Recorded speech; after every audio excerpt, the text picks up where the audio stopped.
Olá, olá, pessoal, tudo bem? Hoje eu vim trazer para vocês um tema que, apesar de já estar pacificado na Jurisprudência Superior Tribunal de Justiça, muita gente ainda me pergunta. Tanto os alunos quanto, principalmente contadores, né? Que são eles quem fazem a apuração dos créditos do PIS e da COFINS. Então, ainda vem essa pergunta. Então, não é tão simples assim. A gente acha que todo mundo está consciente, sabendo dessa situação. Então, eu vou trazer para vocês um pouco mais sobre o crédito de aquisições de produtos monofásicos no PIS e na COFINS, toda a celeuma e depois também os precedentes do STJ que tratam sobre o assunto. Então, é sobre isso que a gente vai tratar aqui no dia de hoje.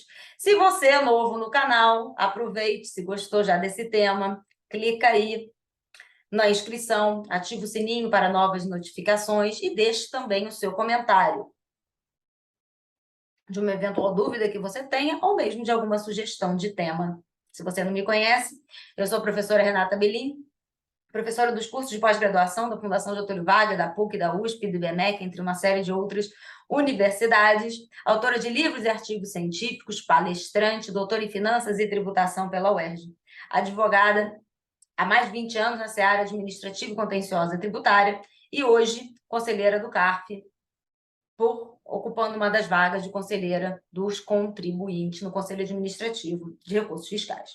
Então, hoje, a gente vai tratar sobre os créditos monofásicos no PIS e na COFINS. O que acontece, gente? A 10.637, que trata do PIS, né, no regime não cumulativo, e a 10.833, que trata da COFINS, também no regime não cumulativo, elas trazem a possibilidade de creditamento dentro dessa não cumulatividade. Recapitulando, para você que eventualmente não conhece a sistemática do PIS e da COFINS, atualmente, o PIS e da COFINS existem duas sistemáticas de tributação, ou a sistemática cumulativa ou a sistemática não cumulativa.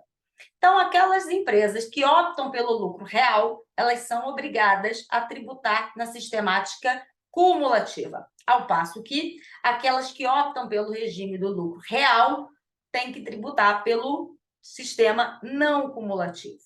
O sistema não cumulativo, ela é regido, né, pela Lei 10.637, para fins do PIS, e a 10.833, as duas legislações, né, para a COFINS. E o regime cumulativo, ele é regido pela 9718 de 98, pela Lei Complementar 7 de 70 para o PIS e a 70 de 91 para a COFINS.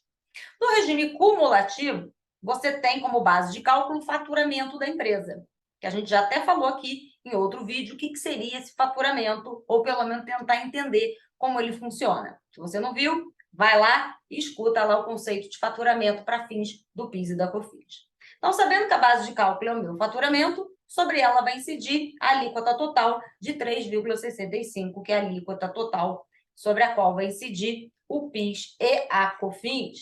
Então, você tem aqui a alíquota de 3,65, 0,65 para o PIS e 3% para a COFINS. Ao passo que, para as empresas optantes pelo lucro real, você tem um não cumulativo pela 10.637, pela 10.833, cuja base de cálculo aqui é a receita bruta. É um valor maior. Ou seja, ela é composta do faturamento e outras receitas também, independente da sua classificação contábil e da sua denominação, como determina essas duas normas. E aí, se vocês quiserem, se valer a pena aí mais um vídeo sobre o conceito de receita, esse eu ainda não fiz, só sobre faturamento, a gente pode fazer também um conceito que, a meu ver, seria o conceito jurídico de receita bruta. Não é esse o fim da nossa aula de hoje. Assim, hoje eu só quero trazer para você o contexto e se os créditos de produto monofásico geram ou não crédito na apuração do lucro real. Até porque ele vai adotar a sistemática não cumulativa. Então, a sistemática não cumulativa, ela agrega as empresas do lucro real, ela tem a base de cálculo a receita bruta e ela vai comportar o quê? Créditos. O não cumulativo, faturamento, não tem crédito. O lucro real, receita, que vai ser receita bruta e vai compor créditos. E a alíquota também vai ser um pouquinho maior, 9,25 no total que vai gerar aqui para o PIS e para a COFINS. 1,65 para o PIS e 7,6 para a COFINS. Certo? Então, a gente já fez aqui um pequeno resumo das duas sistemáticas de tributação no PIS e COFINS. Cumulativo, não cumulativo. Cumulativo, o que você tem? Lucro presumido, base de cálculo faturamento, alíquota 3,65 no total. Não cumulativo, lucro real, base de cálculo receita bruta, maior, alíquota 9,25, todavia ele permite créditos que lá no cumulativo não é admitido. Então, a gente fez aqui a diferenciação. É claro que tem exceções, né? Então, abre um parênteses. Existem, sim, empresas do lucro real que não vão realizar a sua sistemática, a sua tributação do PIS e da COFINS pela sistemática não cumulativa. Porque a lei, ela traz algumas exceções. Apesar de ser um lucro real, existem atividades que, pela sua natureza, a lei decidiu que a sistemática cumulativa será aquela que ela tem que optar. Ou melhor, nem é uma opção, né? É uma obrigação, como, por exemplo, as instituições financeiras. Provavelmente todas elas estão no lucro real e não vão obedecer a sistemática não cumulativa por força do que diz a legislação, que diz que, nesses casos, tem que ser a forma cumulativa. Então, tem algumas exceções, por isso que eu estou trazendo para vocês a regra geral. Não estou falando de exceção. Regra geral, cumulativo, lucro presumido. Não cumulativo, lucro real. Então, o que eu estou dizendo aqui para vocês vale para as empresas que estão no regime não cumulativo. Ou seja, lucro real. Não estou falando para as empresas nem do Simples Nacional, nem tampouco do lucro presumido e do lucro arbitrário. Então, estou falando aqui para as empresas que recolhem os seus tributos pela sistemática do regime do lucro real na tributação da renda, que gera o quê? Crédito. A gente tem também na 10.637, na 10.833, uma vedação ao crédito. Várias, né? Eu estou falando de uma aqui. Uma delas vai dizer que não gera direito a crédito aquelas aquisições não tributadas na origem. Então, se eventualmente você adquire algo que não foi tributado na origem, o que vai acontecer? Ela não vai gerar crédito para você. Então, se você comprou alguma coisa com isenção, ela não vai gerar crédito para você. Então, sempre que na etapa anterior não houver, de alguma forma, a tributação pelo PIS e a COFINS, entende a lei que aquela mercadoria não vai lhe gerar direito a crédito. Regra geral, gente, tudo que você, todas as mercadorias, todas as matérias-primas que você utiliza dentro da sua atividade fim e que você vai comprar para revender, elas costumam gerar direito de crédito, desde que elas sejam tributadas na etapa anterior. Quando você fala de produto monofásico propriamente dito, o que acontece? O produto monofásico, no PIS e na COFINS, ele é trazido e ele é permitido pela Constituição Federal, que vai dizer que cabe à lei determinar quais os produtos que devem obter a sistemática monofásica de tributação. Porque a regra geral, gente, é cada empresa pagar o seu PIS e a COFINS. Você tem aqui a indústria, que vai pagar o PIS e a COFINS dela sobre a receita, sobre o faturamento, dependendo do regime que ela escolheu. Você tem aqui o distribuidor, você tem o atacado, você tem o varejista, até chegar no consumo final. Cada uma delas vai pagar o seu PIS e a sua COFINS de acordo com a sua sistemática. Ok? No regime monofásico, isso não acontece. Porque entende a legislação, e ela traz a lei definirá as hipóteses em que as contribuições incidirão uma única vez. É o que diz o parágrafo 4º do artigo 149, lá do texto da Constituição Federal. Também uma lei, e vai dizer que o catatal de produtos geram essa realidade. Ou seja, você não vai tributar sobre faturamento ou receita em cada cadeia.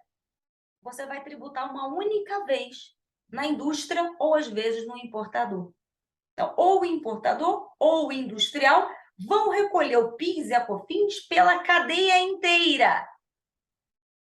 Isso acontece o quê? No combustível, na autopeça, normalmente produtos de higiene pessoal, bebidas, em que a lei determina que a ponta, indústria ou importador, vai recolher o quê? A tributada da cadeia inteira uma vez só. Isso vai acontecer que aquele distribuidor, que aquele varejista, que aquele atacadista que venha receber a mercadoria, na hora dele promover a revenda, a lei diz que essa revenda será tributada a alíquota zero. Por que alíquota zero? Porque tudo já foi tributado a cadeia inteira em uma única etapa. As demais fica uma alíquota zero. Obviamente, eles não vão pagar nada, porque 0 vezes qualquer coisa vai dar 0. Beleza? Então, aqui, indústria e comércio pagam a tributação sobre o valor da cadeia inteira. E vou te dar um exemplo aqui. Por exemplo, aqui, deixa eu ver. A Lei 10.147 de 2000, ela vai tratar do regime monofásico para produtos de higiene pessoal, medicamento e cosmético.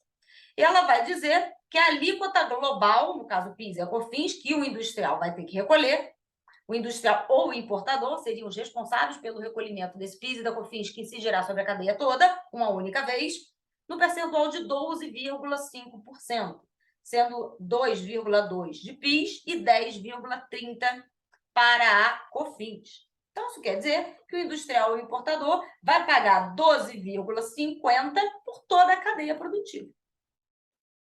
O varejista, o atacadista e eventual distribuidor que esteja aqui no meio do caminho, que seja autônomo ou não, aí dependendo, isso aí é outra coisa, ele vai emitir as suas notas sobre o seu faturamento receita alíquota zero. Então, alíquota zero, ele não vai tributar, porque 0 vezes qualquer coisa vai dar 0.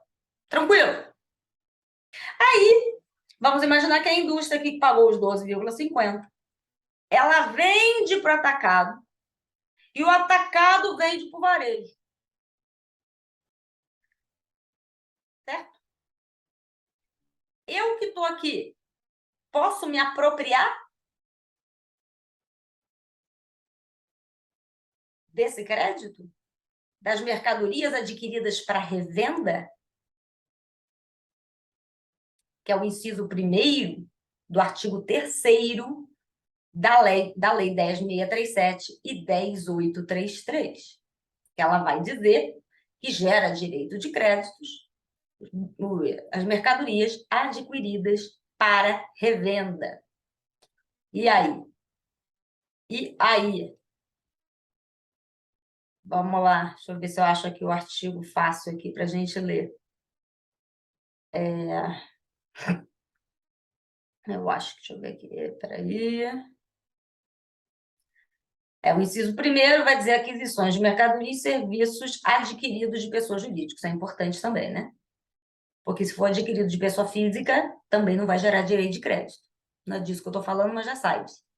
Então, eu vou comprar mercadoria para revenda de uma pessoa jurídica.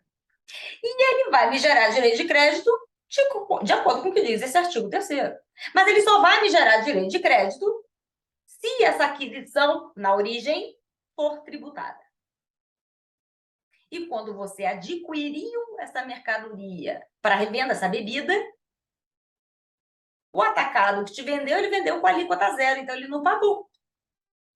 Tudo bem que tem uma alíquota única, paga na origem, teoricamente ele pagou, mas está embutido lá na origem. Pelo menos é isso que a gente pensa. Mas o fato é que na cadeia dele, se a gente for pela literalidade, eu não tenho o quê? A incidência. Ou melhor, você tem a incidência, mas a alíquota é zero. Isso quer dizer que o cara que está aqui comprando aquela mercadoria para revenda, ele não vai poder gerar direito de crédito de um realzinho dessas mercadorias. O contribuinte, na época, ele ficava bastante insatisfeito com isso daí. Afinal de contas, como não pode gerar crédito isso daí? Se aquilo foi um regime monofásico, aquilo ali é alíquota zero, mas de alguma maneira aquilo foi pago em algum momento. E aí começou a briga. Nesse meio tempo, veio a lei do reporto. Vou dizer ela aqui para vocês, o número dela. Cadê ela aqui? Ó. É a lei 11.033 de 2004, que vai tratar especialmente do reporto. Vou ler ela aqui para vocês. Ó. O reporto é, no caso, o regime tributário para incentivo à modernização e ampliação da estrutura portuária, que é a Lei 11.033 de 2004, que lá no seu artigo 17, eu vou ler para vocês. Artigo 17. As vendas efetuadas com suspensão, isenção, alíquota zero ou não incidência da contribuição para o PIS e para a COFINS não impedem a manutenção pelo vendedor dos créditos vinculados a essas operações. Então, o que aconteceu, gente? Por mais que essa norma não trate propriamente da norma do PIS e da COFINS, O contribuinte, ao ler esse dispositivo, ele entendeu que, apesar de ter a aquisição com alíquota zero, aquele valor poderia lhe gerar o direito de crédito. É uma interpretação que foi feita, né? Se ela foi vendida com alíquota zero, eu estou adquirindo, ele entendeu da interpretação daquela norma de que essa aquisição poderia me gerar o direito de crédito, ainda que tivesse vindo com alíquota zero. E aplicou-se subsidiariamente, até pelo princípio da não cumulatividade, foi toda uma tese que se formou em torno disso, para que as empresas pudessem se apropriar desse crédito, dessas mercadorias, para revenda, que venham a alíquota zero daquele adquirente, né? Daquilo que você adquiriu, do vendedor. Durante muito tempo, essa tese acabou colando, tá? No CARF, muitos votos, eu até, se não me engano, acho que já dei até voto nesse sentido, de que seria possível o crédito na aquisição de monofásico, justamente por força da interpretação do artigo 17 da Lei 11.033. Acontece que tínhamos algumas jurisprudências no Superior Tribunal de Justiça que entendiam dessa forma, mas, ao mesmo tempo, tínhamos também jurisprudências que entendiam de uma outra forma. Então, uma turma do Superior Tribunal de Justiça entendia que tinha crédito, a outra turma, agora não me lembro qual, entendia que não tinha o direito a crédito. Isso gerou um problema, né? Que o mesmo órgão, uma hora pode, outra hora não pode. Isso foi avaliado pela primeira sessão do Superior Tribunal de Justiça. O primeiro precedente que foi analisado foi em 2021 e tem o mais recente de 2022. Então, anota aí. Seriam embargos em RESP do número 11.09.354. E o segundo, eram dois recursos, que a primeira sessão, no primeiro momento, analisou, que era o 17.68.224. Então, de novo, 11.09.354. E o outro embargos em RESP, 17.68.224, da primeira sessão, de relatoria do ministro Gurgel de Faria, que, por maioria, então não foi tão simples assim, mas foi a tese vencedora, e publicado no dia 3 de maio de 2021, em que a primeira sessão consolidou o entendimento naqueles precedentes. Aqueles ali não eram repercussões gerais, eram cases específicos. Repercussão geral nem podia, né? Que eu estou falando de STJ, não seriam repetitivo. Então, naquela oportunidade, decidiu-se que a aquisição de produto monofásico, ou seja, alíquota zero, de fato não gera direito a crédito, porque a cadeia anterior não é tributada e não há nenhuma exceção na 10.637 e na 10.833 que prevejam a manutenção desse crédito nessas situações. Entendeu-se que a lei do reporto ela não se aplica a 10.637, a 10.833, não é aplicado subsidiariamente porque trata-se de situações diversas. E eu até, na época, orientei, né? Hoje, vocês sabem que eu estou no CARF, eu não posso exercer advocacia, mas nem sempre foi assim. E também estou no CARF por um tempo, voltarei em breve a exercer, sim, a minha advocacia novamente. Mas, fato é que eu sempre orientei aos meus clientes que, nesse caso, era problemático. Tinha jurisprudência favorável, tanto do CARF quanto do Superior Tribunal de Justiça, então era muito bom, né? Você tinha que lastrear. Mas ali, uma pulguinha atrás da minha orelha já dizia, isso pode dar M no final. Porque, veja bem, o artigo 17, ela fala de venda. Ela diz que o vendedor, né? Ele diz, permite que as vendas efetuadas com suspensão, isenção e alíquota zero, ou seja, eu sou o vendedor, e o vendedor daquela mercadoria, ele vende aquela mercadoria que ele adquiriu para revenda com alíquota zero, isenção, ou seja, ele qual for, com suspensão em tributo. Elas não impedem a manutenção pelo vendedor, esse vendedor aqui, dos créditos vinculados à operação, ou seja, a cadeia ela foi tributada anteriormente, eu comprei, só que eu estou vendendo aquele bem alíquota zero, estou vendendo aquele bem com isenção, estou vendendo aquele bem com suspensão. Então, essa norma ela diz que o vendedor mantém o crédito. ela não está dizendo que o adquirente de produto vendido à alíquota zero poder-se apropriar desse crédito. São coisas diferentes. Eu adquiri com alíquota zero. A lei ela não fala, ela fala da venda, ela não fala da aquisição. E como a lei 10.637 a 10.833, ela não faz nenhuma ressalva com relação à aquisição alíquota zero de bens monofásicos, no caso dos produtos, cuja sistemática monofásica é tributada uma única vez na cadeia, entendeu-se, então, dentro dessa jurisprudência, que não há que se falar na aplicação subsidiária, são regras diversas, e aqui ela não existe nenhuma possibilidade de aplicação para aproveitar-se desses créditos, seja porque a 10.833 e a 10.637 não criaram nenhuma exceção, seja porque está se tratando de situações diferentes. Uma é venda, a outra é aquisição, logo não haveria qualquer aqui sinergia nem interpretação para possibilitar o adquirente a manter seus créditos na aquisição de produtos à alíquota zero. Então, esse veio em 2021. E agora, recentemente, tem mais 2 outros RESPs que também trouxeram, lá na primeira sessão, essa mesma regra, que foi o 18.94.741 do Rio Grande do Sul, 18.94.741 do Rio Grande do Sul, e o segundo é o 18.95.255, 18.95.255 do Rio Grande do Sul, ambos na primeira sessão. Agora o ministro relator foi o ministro Mauro Campbell, que manteve a mesma lógica já definida em maio de 2021. Esse acordo ele foi publicado em abril de 2022.